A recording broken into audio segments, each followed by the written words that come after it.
Everyone's social security has been stolen.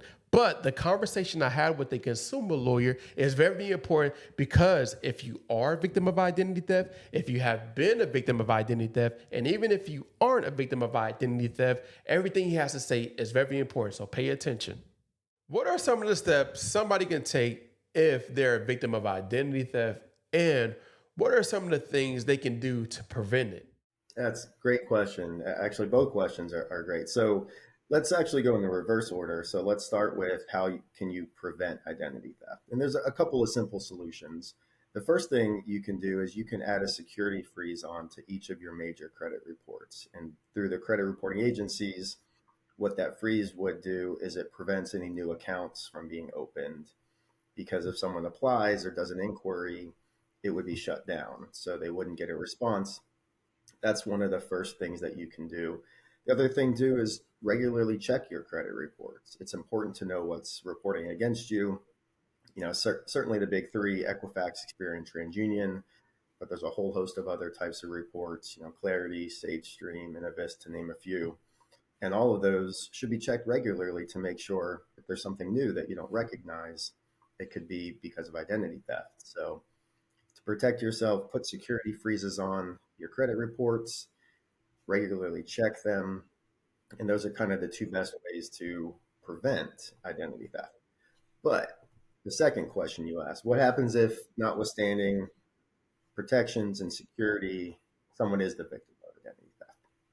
The first thing to do is pause and figure out what's all been affected. That's the first step, is to identify what account or accounts have been either opened in your name illegally, or if an account was taken over by fraud, you know, if it was already open. Those are both ways that identity theft can happen.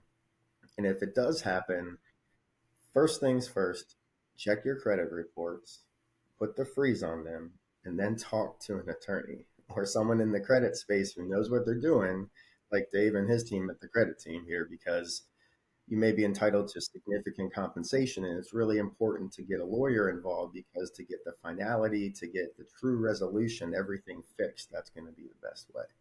But great questions. So, for instance, Aaron, if somebody has a police report, right, and they sent it to Experian, TransUnion, Equifax, what should they do if Experian, TransUnion, Equifax don't actually respond to them? So you actually mentioned one of the important steps that a victim of identity theft should do after they're the victim, which is file a police report. That's one of the two major ways that a consumer should go about reporting the activity, the illegal conduct, the fraud, the identity theft, is either through a police report with their local police station or sheriff's office, or you can file what's called an FTC identity theft affidavit, and you can find examples of both of those online, like you mentioned. But you're right. If a consumer follows those steps, files a police report, then what you would want to do is dispute to the credit bureaus. As Dave just mentioned, if something's on your credit report that's not supposed to be there, you have the right under the Fair Credit Reporting Act, the FCRA, to dispute that information.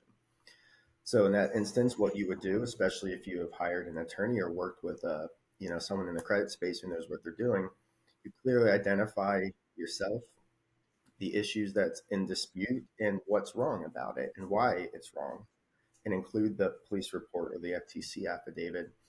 And when you send that out, you have to send it to the credit bureaus. Then what happens is there's a 30-day investigation process that the bureaus and then the furnishers of the information, whoever's reporting the illegal fraud accounts, it could be a debt collector, it could be a landlord, a car company, who knows. Those two parties have to engage in reasonable investigations to figure out if the consumer actually owes the debt. Unfortunately, it doesn't work a lot or very often. As you mentioned, the question was, what do you do when it doesn't work? And unfortunately, the system doesn't work more often than not. So one thing that you can do is continue to dispute. It's something that you should continue to be proactive about, but then definitely contact a lawyer, someone who's in the credit space, the consumer protection space, like myself at Swift Law South and Swift Law North, or, Dave, they need to find folks like you and your team, because you have to start with the right foundation, the right documents, the right steps to protect yourself. And ultimately, if it doesn't get fixed, you're going to have to sue. And if you've got your ducks in a row, you've done the right things, the right paperwork, the right steps, you'll be well positioned to really invoke your rights, fix the problem, and maybe get really significant damages. I got a good question for you, Aaron. What can somebody do if they already submitted a police report, got the items removed from their credit report, but now the creditors are coming after them? It's a great point. When someone is a victim of identity theft, there are really two main avenues to think about from the consumer's point of view. One is credit reporting. And like you just mentioned, if in the hypothetical example question, the consumer was successful, they submitted the disputes in the police report and it came off of the credit reports, but that doesn't mean that debt collection is going to stop. There's credit reporting, then there's debt collection. So if the creditor or a debt collector continues to come after you, you have rights as well. Those rights may not be under the Fair Credit Reporting Act, but they could be under the Fair Debt Collection Practices Act. That's a federal law that protects against debt collection harassment. And that would be here. If a debt collector or creditor is trying to harass a consumer to pay a debt they don't owe, the consumer's already done steps, filed a police report, disputed the information. And if they still won't back down, again, you have rights. Speak to an attorney, speak to a dedicated professional in the space like the credit team, to get into a litigation program that's going to really help invoke your rights, fix the problem, and really give you the finality that you need. So, can a consumer still be entitled for damages? Yeah, so in that instance, the consumer could absolutely be entitled to damages under a debt collection statute, for the legal debt collection contract, 100%. And in some circumstances, the consumer still may be entitled to damages for the credit reporting problems.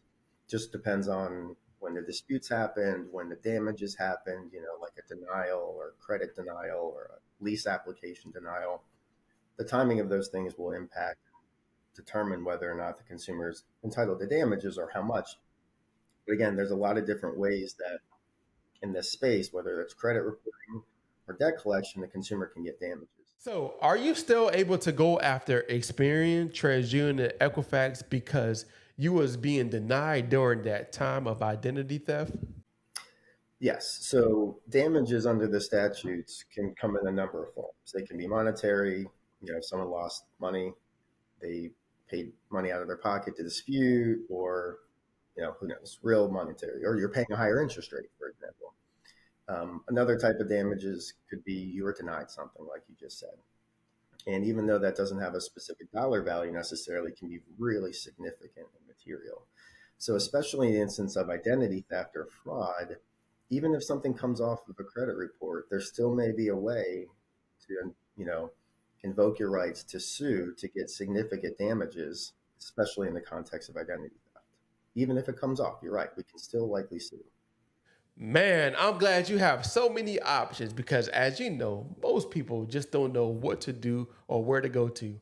Yeah, I'm the CEO of Swift Law South, which is based in Tampa, Florida, and also Swift Law North, which is our national wing out of DC that represents consumers across the whole country. First of all, if you've been a victim of identity theft or you think you are, or some sort of fraud, you can reach out to us directly, find our website, swiftlawnorth.com, or you can go directly to Dave and his team at the credit team.